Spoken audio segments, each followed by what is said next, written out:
Am I a guitar snob?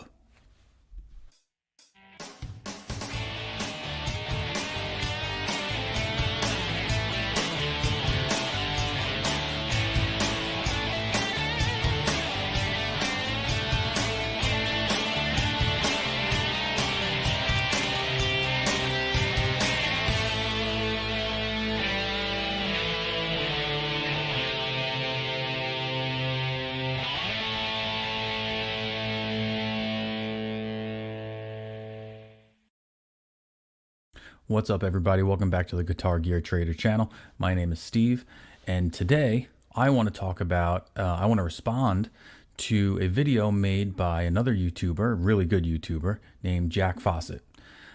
Jack has been on YouTube a long time, does a lot of amazing videos, great videos. I've been following him a long time, and to be really honest, the videos that I like of his the best are his amp review videos. I don't know a lot about amplifiers like I do guitars. I know the wealth of my knowledge is in guitars itself. So when I'm looking to get a new amp or looking to see how an amp works or how to, maybe do different tricks with amps and, bypass channels and things like that, Jack's one of the channels that I go to see how he uses amps that I don't necessarily know about. So he pops up on my feed a lot. And I like I said, I love his videos, and this is not a critique of his video or anything like that. It's just my thoughts on what he was talking about in his video. And at the end of his video, he wanted to know his listeners' thoughts, so we're going to give it to him. So he made a video recently. It was actually earlier tonight. I watched the video about 2 hours ago, and it was about guitar snobs. And as I was watching it, I started thinking, man, I might be a guitar snob, and I don't care really. That's fine. But there were some things that I completely agreed with him on, and there were some things that I mildly agreed with him on. I really didn't disagree with him on anything, but there were some thoughts that I had that might have been a little bit different than his, and I want to go through what he went through in his video. So he went through 5 different things that guitar snobs get wrong. That was the title of his video, and please go check out his video. I'll link his video in my description so you can click on his video and watch his video as well. Like I said, he's a pro. He's been doing it a long time. Really good production value, really good thoughts, and he does a good job. So definitely go watch his video. The first thing he talked about was he mentioned he told a story about how he met some kind of, I don't want to say bully, but kind of like a golf snob when he was on vacation one day. And, the guy looked kind of down on him because of the clubs he had. And then when they started playing golf, it ended up that he, with his worst clubs, smoked the guy who had the better clubs. And that kind of led into this whole guitar snobbery video and what he was going to talk about. So the first thing was never feel bad about your gear. I don't know, I don't have his exact titles, but that's like what I took out of his title. And he's absolutely right. You should never feel bad about your gear ever. The type of guitar that you play does not make you a better guitar player or a worse guitar player in most cases. And I'll explain what I mean by that. And this is where, the things that I'm going to talk about are slightly different than what Jack talked about. Jack talked a lot about, it doesn't matter if you're playing an Epiphone or a Gibson. It depends on the hands that are playing that guitar that are going to make that music. And I 1000% agree with him on that. If you watch my other videos and subscribe to the channel, oh, I forgot, make sure you hit subscribe. Hit subscribe, ring that bell if you like these videos and you want to hear more about what I say about guitars and gear and stuff like that. I always forget to do that at the beginning, but please do that. It helps the algorithm out. It helps me get my stuff out to you as best I can. So if you listen to some of my other videos, I talk about a guitar player that I had in a band that I was in New York. His name was Nicky. Still friends with him to this day. We still talk. I don't live in New York anymore. I'm down in Tennessee, in Nashville. He's still up in New York, and he's still the best guitar player I ever played with. And you could give that guy a $200 or a $50 Hello Kitty guitar from Guitar Center, and he'll play the solo to Crazy Train note for note on it without missing a beat, and it'll sound perfect. Now, I truly believe that gifted musicians like that can pick up any guitar and make it sound like a million bucks. And they can record with guitars that are not necessarily the best guitars in the world and make it sound like they are the best guitars in the world. However, where I want to talk about something a little bit different is I am definitely not that type of skilled player as my buddy Nicky or as professional musicians out there. To me, a higher end guitar makes me personally sound better. Okay, so I've played, growing up when I first started playing about 20, 25 years ago, I started playing on, PVs and Washburns and Deans and Epiphones, and I struggled. I struggled keeping the guitar in tune. I struggled fretting notes properly, and most of that was probably due to the setup of the guitar. Probably the guitar wasn't set up properly from the factory, or the guitar wasn't set up properly at the store that I bought it from. But when you buy a higher end, I remember getting my first real Fender, right? I talked on my last live stream that one of the first real guitars I ever got was an American deluxe Fender Stratocaster when I was in a band called the Life Size Humans. We played like 3 gigs and then we called it quits and I moved on to a different band. But I remember playing this real guitar, this real Fender guitar with real workmanship, real craftsmanship. And it made me play it better. I sounded better when I played that guitar.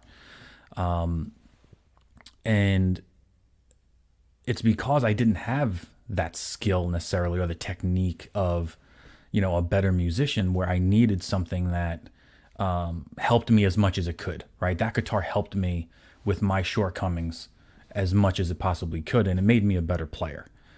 I can make this analogy to like baseball, because I was a baseball player in college, and I was at a high level of playing that game. And if you give me a Walmart baseball glove or a Walmart baseball bat, I'm going to make that glove do things that other people can't. I'm going to catch and stop balls and stop ground balls and catch, whatever, make picks or whatever in the dirt with that glove that maybe someone else can't, because I have the skill to do that, right? And if someone doesn't necessarily have the skill to do that and they have inferior materials to work with, it's going to make their life that much harder. So that's how I look at it with guitars. I need a guitar that's as good as it can be to make me overcome my shortcomings, to help me overcome my shortcomings. So don't ever feel bad about your gear. If you are an insane, crazy guitar player and you got skills and you make it sound good, who cares if you're playing a Dean or if you're playing a Martin or a Gibson? Doesn't matter. All that matters is what people hear that come out of the music that you make. So that was number 1. Number 2 was, do tone woods make a difference? Now, this is one of those topics that I really don't have a lot of things to say about. I own more electric guitars than I do acoustic guitars. I have a Dove and I have a Hummingbird. Both of those are made of different woods. They're the same body shape. They have the same bracing. I'm pretty sure they have the same bracing inside of them. The only difference is the woods that they're made of. One has rosewood, one has maple. And I think the Dove has maple. The Hummingbird is rosewood or mahogany. You can correct me on that if you want, but I know they're different woods. They're the same guitar, just different woods. I like them both. I absolutely love them both. Do they sound slightly different to my ear? Maybe they sound slightly different, and maybe that's because I've been told that they are supposed to sound different. I don't know. I'm sure to a musician that has a really good ear, they're going to sound wildly different. In my opinion, the shape of the acoustic guitar has a lot more to do with it than the tone woods, and the bracing has a lot to do with it. A great example of that is I have, or I had, I wish I had, J45s in the past, and I have behind me, you can't see it, it's right behind my shoulders, but I have a Gibson J160E, which is the acoustic guitar that John Lennon played. It's structurally, the shape of it is exactly the same as a J45, except the bracing inside is different. It's like a ladder bracing as compared to like X bracing inside the J45, and the guitar sounds completely different. To be really honest, the J160E, it doesn't sound good acoustically. It sounds empty. It doesn't resonate, but it's supposed to be plugged in. It has a P90 pickup under the neck, and it's supposed to be plugged in. And when you plug it in, it sounds like the Beatles. It sounds like John Lennon. It sounds like the Beatles when you play it. But acoustically, it doesn't sound great. Where you pick up that J45, which is the same body shape guitar, and it sounds completely different, and it sounds resonant, and it sounds beautiful, and it's rich, and sustains really well. And you just want to keep playing that acoustically. But the J160E, not so much. The biggest difference I see, especially in electric guitars, are the body thicknesses, right? And or the heaviness. Jack talks about the heaviness of guitars. He talks about two SGs that he has that are vastly different in weight, and the ones that weigh more are going to be more, darker than the ones that are lighter, which are going to be brighter, and that makes a lot of sense, right? The darker, the more mass you have of the wood, the more it's going to absorb that sound. It's going to make a darker, more bassier sound. That's why Les Pauls have a darker sound than SGs. So the thickness and the weight and the mass of the guitar has a lot to do with it. Does it matter that it's that mass of mahogany versus that mass of rosewood or that mass of maple? I'm not sure. I haven't played enough different guitars, or I've played a lot of guitars, but I haven't paid attention a lot to that. All I know is that the thicker the body combined with the pickups that are in it are going to make it dark or make it bright. I have three SGs. I have an 80s SG. I have a newer modern SG, and I have a 60s SG. They all have their own sound to them. Just like Jack said, his two SGs have their own sound to them. It's a combination of the woods. It's a combination of the pickups. The only tone wood that really makes a difference to me that I've noticed that I really stick to is on Telecasters. I really prefer maple necks. It's just a preference of mine, and that's really the only guitar where I know I prefer one thing over another. Every time I pick up a Tele, I want a snappy, twangy, as much of a country sound as I can get out of a Telecaster. And whenever I pick up one that has a rosewood fretboard on it, I always feel like it's a little darker than I want it. It sounds great. They're still great guitars, but I really think, and I just noticed it after a while. It didn't dawn on me right away. It just kind of dawned on me one day. I was like, wow, all the Telecasters that I really like have maple fretboards. And that must have something to do with it. There must be some type of correlation to it. So that's my take on the tone woods. 3 is kind of another thing that I don't have too much to say about it. Nitro versus poly, as far as how these finishes, a nitrocellulose finish versus a polyurethane finish, cause the guitar to resonate. That stuff really never crosses my mind.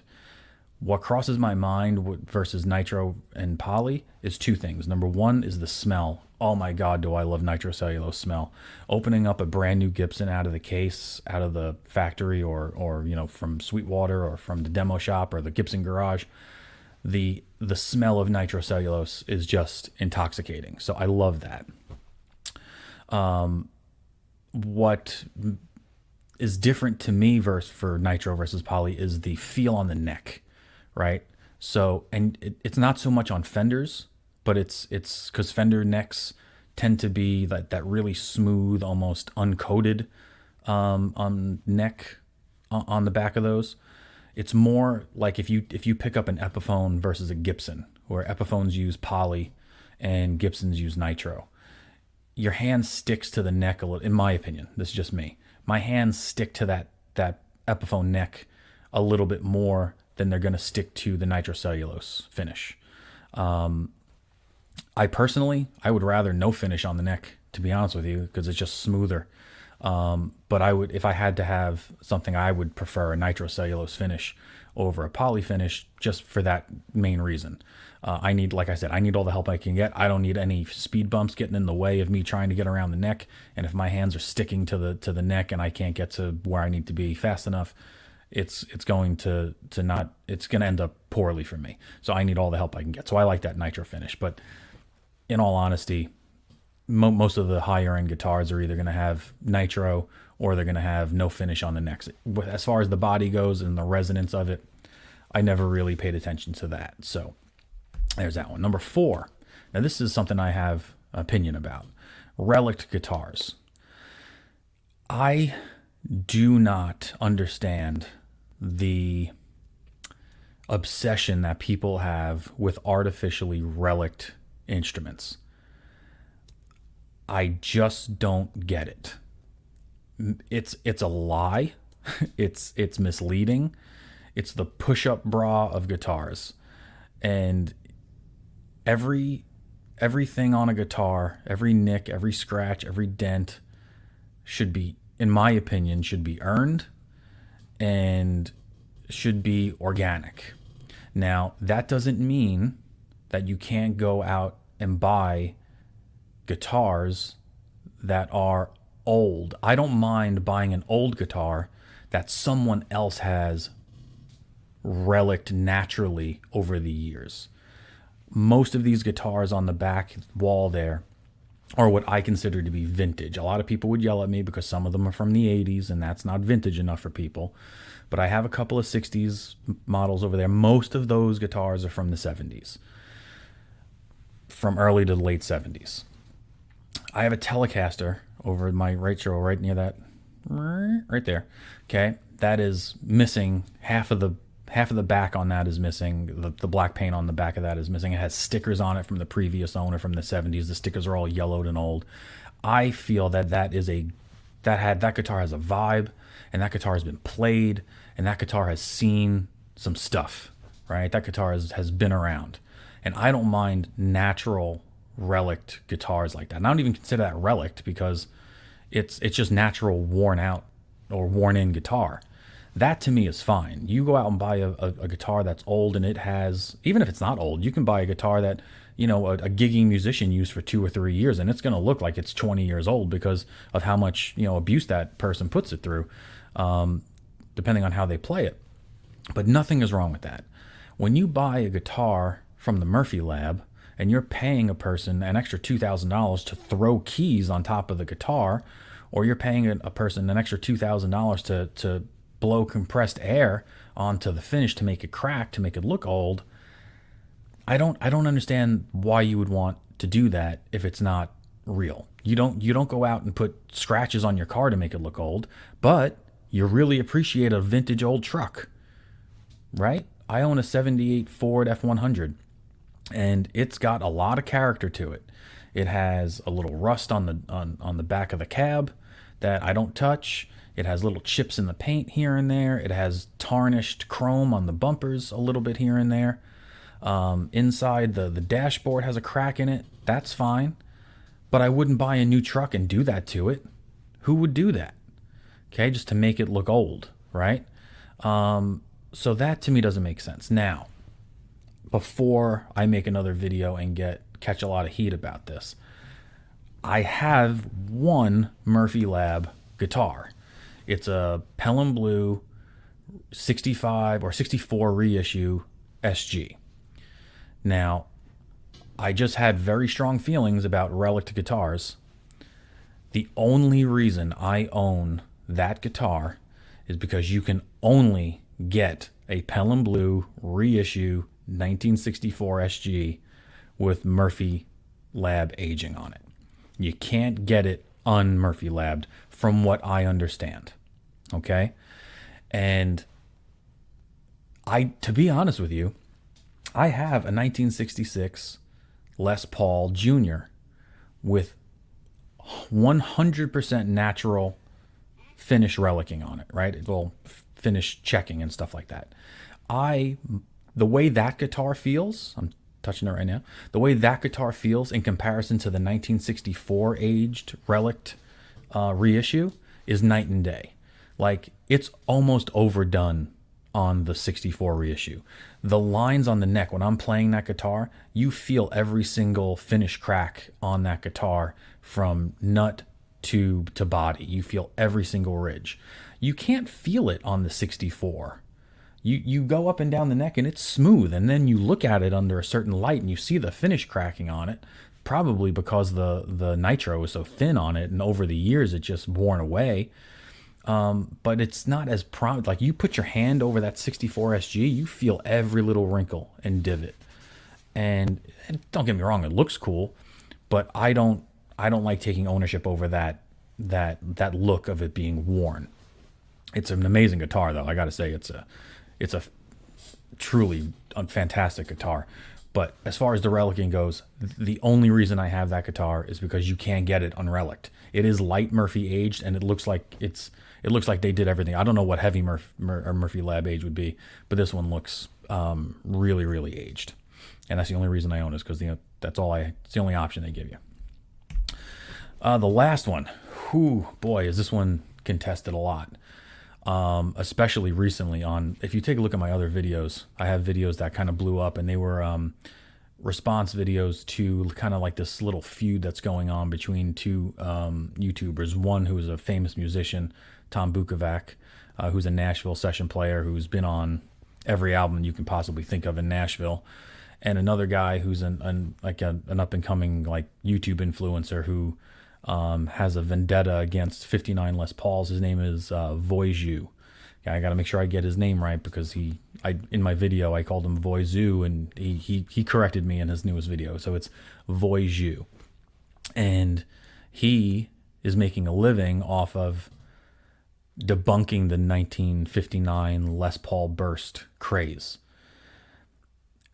I don't think this is all that controversial, because if you go to almost anyone's interviews, any famous musicians interviews, you go to Joe Bonamassa, you go to Vince Gill interviews, you go to Tom Bukovac interviews, they will all tell you just because something is old doesn't mean it's good. Just because something is new doesn't mean it's good. Just because something is new doesn't mean it's bad. I've said on my channel before, I've played guitars that were old, that I brought home. I invested a lot of money in them. I get them home and I just don't click with them. And it has nothing to do with it being old. It has nothing to do with it being new. I've brought home brand new guitars that I've come home, and I have one right here. I'm trading it in the next 2 days. I'm not going to tell you what it is because there's going to be an episode on it. But I got a guitar here. I just got it like 2-3 weeks ago, and I play it every day. I come home and I try to play it every day, and I'm just not clicking with it. And that's okay. And it's a new guitar, and it's beautiful, and it's mint, and it's just not clicking with me for some reason. And that happened to me with a 1980 Les Paul Custom that I talk about all the time on this channel. It's a Heritage Cherry Sunburst 1980 Les Paul Custom with original chrome hardware from the factory. And it had a cool vibe. It had all the aging in all the right places. It was a session musician's guitar player for many, many years. I was going to be the second owner of it, and it just didn't sound right to me. And I recently got another Les Paul, an older one, that I do click with, and I sold my new one to keep the old one.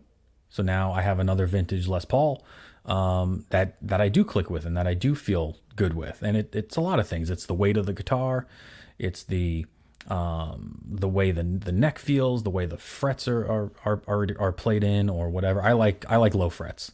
I'm not much of a shredder. I do a lot of chords. I'm a rhythm guitar player, so I don't mind, low frets on a guitar. It kind of makes it easier for me to get around. But yeah, definitely vintage is not always going to be better. Now, I might not sound like much of a snob, according to those things that I went through. The only thing that I really, truly am a snob about is, and this wasn't in Jack's video, so I'm surprised, because I am like this with a bunch of things, but especially two things that I buy a lot of, I'm a snob about. I'm a snob about boots, cowboy boots, because I love cowboy boots. And I'm a snob about guitars in the sense that I only buy American-made stuff. That does not mean at all that anything made out of this country is not as good or is not valued as much or anything like that. I have 27 guitars in my collection. One of them is not made in America, and that is a Gretsch White Falcon. I have a Japanese Gretsch White Falcon. The craftsmanship on the guitar is amazing. One of these days, I will replace that with an American White Falcon. I have to find the right one. I have to find one that is not at an astronomical price, that is in good shape, that's not stereo. Every one that I find that I kind of can afford is a stereo one, and I don't want to have a stereo guitar that I have to convert into a mono or use special cables or anything like that. I got to find the right one. But White Falcons are one of my favorite guitars. I'm a big Cult fan. I'm a big Billy Duffy fan. I have to have that guitar in my collection. So until I find the correct or the right American-made one, I'll have that Japanese one. But everything else in my collection is American-made. Same thing with my cowboy boots. I will only buy and wear American-made cowboy boots or cowboy boots that are made with assembled in America. They could be made with parts from other countries, but they're assembled here in America. And it's just the patriotism in me that wants businesses that are based in America, that give Americans jobs, that keep America running, just feels more right to me. And I really truly feel that, American made stuff is of a higher quality. And like I said at the beginning, the higher quality stuff is going to help me play better. Okay.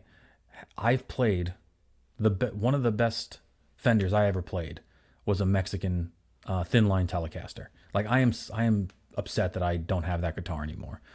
I recorded with it all the time. Whenever I needed a chimey clean sound, I had this Mexican thin line Telecaster. It was great. I loved it. I don't have it anymore. I've had countless Epiphones that some have been crap, but some have been really, really good. I had a great Firebird 7 Epiphone with the big red one with the three mini humbuckers in it, 3 Firebird pickups in it. Great little guitar. Really, really, really good guitar. And one, sixth of the price of the Gibson ones. So it has nothing to do really with, necessarily the quality. Does the quality change? Mexican Fenders are really, really good. Chinese made Epiphones, I honestly think they're not made as well. I don't think the time and effort is put into those that are put into the American ones. And I just like supporting American companies. That's just my thing. So if I'm going to be a snob about anything, that's what I'm truly going to be a snob about. And if that's the only thing that I want to give and support my country, then so be it. I don't think that's half bad. But I want to thank Jack Fossett for letting me respond to his video. Hey, I hope he watches it. If you follow him, let him know that I did this. I would love to hear a response on some of the things I said. I'll link his video down in the description. And again, don't forget to subscribe and hit that bell. And follow me on Instagram, and you can email me also at guitargeartrader@gmail.com. And on Instagram, it's at guitargeartrader. Follow me there, and you can hit me up there. You can message me there, or you can email me. But until next time, thanks for listening, guys. I'll see you later.